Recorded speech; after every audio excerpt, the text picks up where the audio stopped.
আলহামদুলিল্লাহ।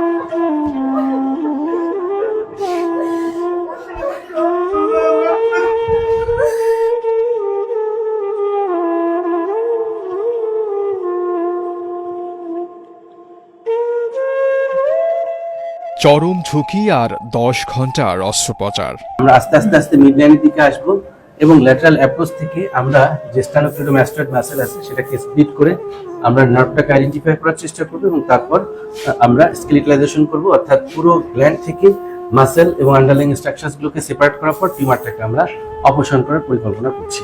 বান্ডেল থাকলে প্রতি সেনমানিতে টাকা বাঁচবে। বিকাশ সেনমানি বান্ডেল কিনে জিতুন প্রতি লেনদেনে। 65 বছর বয়সী আবুল কাশেম 7 সন্তানের বাবা। গলায় দীর্ঘ 45 বছর ধরে বেড়ে উঠেছিল বিশাল আকারের একটি থাইরয়েড টিউমার। বিদেশের নামকরা হাসপাতাল থেকে শুরু করে বড় বড় বিশেষজ্ঞ কেউই এই জটিল টিউমারের অপারেশন করতে রাজি হননি। পরিবারের সদস্যরা প্রায় আশা ছেড়ে দিয়েছিলেন। ফলে বছরের পর বছর সেই টিউমার নিয়েই বেঁচেছিলেন আবুল কাশেম। নির্ঘুম হয়ে গিয়েছিল রাত, কষ্টের যেন শেষ ছিল না। আসলেই রোগ ব্যাধির কাছে মানুষ বড় অসহায়, আর এই অসহায় মুহূর্তটা আরও বেশি বেদনাদায়ক হয়ে যায় যখন মানুষ কোনো দুরারোগ্য রোগে আক্রান্ত হয়। অবশেষে বাংলাদেশের চিকিৎসক বাসুদেব কুমার সাহা ঝুঁকি নিয়েই অপারেশন করার সিদ্ধান্ত নেন। বাবার অপারেশন হবে এমন খবরে বিদেশ থেকে ছুটে আসেন আবুল কাশেমের সন্তানরা। 10 ঘন্টার অপারেশন শেষে যখন ডাক্তার বাসুদেব কুমার জানান অপারেশন সাকসেসফুল, তখন আমার চাচাজান ভালো আছেন, আলহামদুলিল্লাহ। তিনি চোখ খুলে তাকিয়েছেন। আলহামদুলিল্লাহ।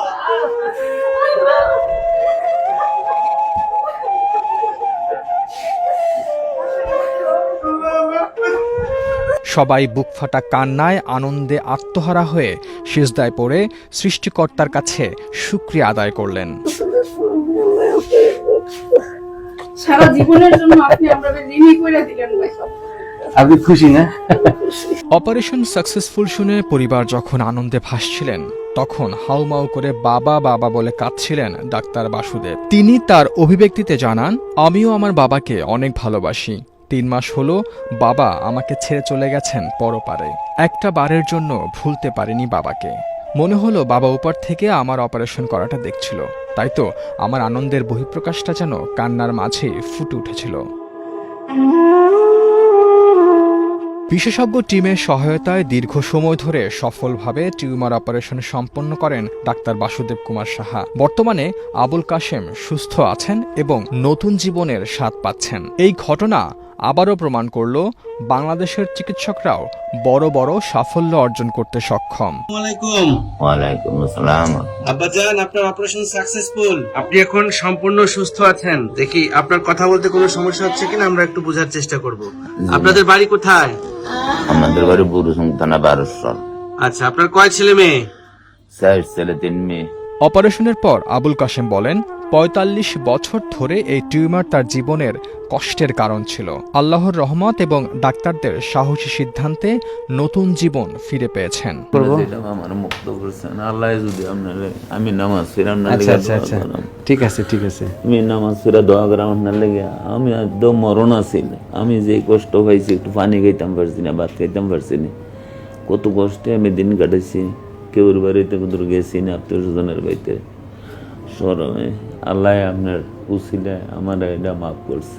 আমার যদি আর বাদ বাকিটা যদি আল্লাহ দেয়, আমার মাফ করে আল্লাহ। আমি দোয়া করা আপনার লিখে নামাজ পড়ে যতদিন বাঁচে এতদিন আমি আমার না, ঠিক আছে ঠিক আছে, আগে আছে কোনো অসুবিধা নাই। তাহলে এখন মোট ছেলে মেয়ে কয়জন দেখি শুনি? 8 জন ছেলে মেয়ে। আগে ছিল 7 জন, এখন একজন বাইরে গেল। অনেকজন আমার বাড়ছে, আপনার বলেছিল। আচ্ছা ঠিক আছে। ডাক্তার বাসুদেব কুমার সাহা বলেন, এটি ছিল অত্যন্ত ঝুঁকিপূর্ণ একটি অপারেশন। দীর্ঘ 10 ঘন্টার সেই অপারেশন সঠিক পরিকল্পনা ও অভিজ্ঞ টিমের কারণে সফল হওয়া সম্ভব হয়েছে। আমার সবচেয়ে ভালো লেগেছে যে আমার সম্মানিত পেশেন্ট এবং তার যে পুরো পরিবার, প্রায় 15-20 জন আমার সঙ্গে কয়েক দফায় সিটিং দিয়েছে।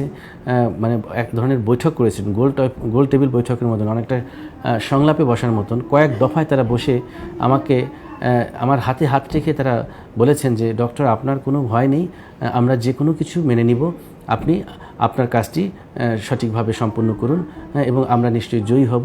সবার দোয়া আছে। আমার আব্বা যথেষ্ট আসলে কি বলবো যে পরহেজগার মানুষ, তিনি নামাজ কালাম পড়েন এবং তাকে সবাই পছন্দ করেন, সবাই তার জন্য দোয়া করছেন। ইনশাল্লাহ আমরা সফল হব। এই যে কথাটি আমাকে মারাত্মকভাবে অনুপ্রাণিত করে। এবং আমার যে সফট কর্নারটি ছিল সেটি হচ্ছে আমার পিতা নেই, আমি আমার বাবাকে হারিয়েছি 3 মাস হলো। যতবার আমি তার চোখের দিকে তাকিয়েছি মনে হচ্ছিল আমি আমার বাবাকেই দেখছি, এবং মনে হচ্ছিল আমার এই বাবাটাকে অবশ্যই সেভ করতেই হবে সৃষ্টিকর্তার অশেষ কৃপায়। যে কারণে আমিও অনেকটা অনুপ্রাণিত হই, অনেকটা বুকের মধ্যে সাহস সঞ্চার হয়। যে কারণে আমি ডিউরিং সার্জারি অপারেটিভ সময়ে যে প্রতিকূলতাগুলো আসছিল আমি সেটাকে খুব ধৈর্যের সাথে মোকাবেলা করার চেষ্টা করেছি, এবং ফাইনালি আমি নার্ভটাকে আইডেন্টিফাই করতে পারি। আরও একটি গুরুত্বপূর্ণ বিষয় ছিল প্যারাথাইরয়েড গ্ল্যান্ড, সেটাকেও আমি আইডেন্টিফাই করতে পারি। যে গ্রেড ভেসেলসগুলো আছে, অর্থাৎ টিউমারটি বড় হওয়ার কারণে তার আশপাশে যে সার্কুলেশন আরও বেশি এস্টাবলিশড হওয়ার কারণে যে ভেন, যে আর্টারিগুলো সেটা বেশি এনগর্সড হয়েছিল। তো সেখান থেকে সেগুলোকে চেক করা, লাইগেট করা, এটাও আমার জন্য বড় চ্যালেঞ্জ ছিল।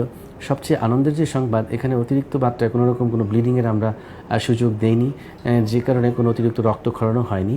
এবং যখন একটি পর্যায়ে আমি অপারেশনের একদম শেষের দিকে এসে পৌঁছালাম, তখন আমার একটু একটু করে ভালো লাগা শুরু করলো যে না, আমি শেষ পর্যন্ত টিউমারটাকে রিমুভ করতে পারলাম।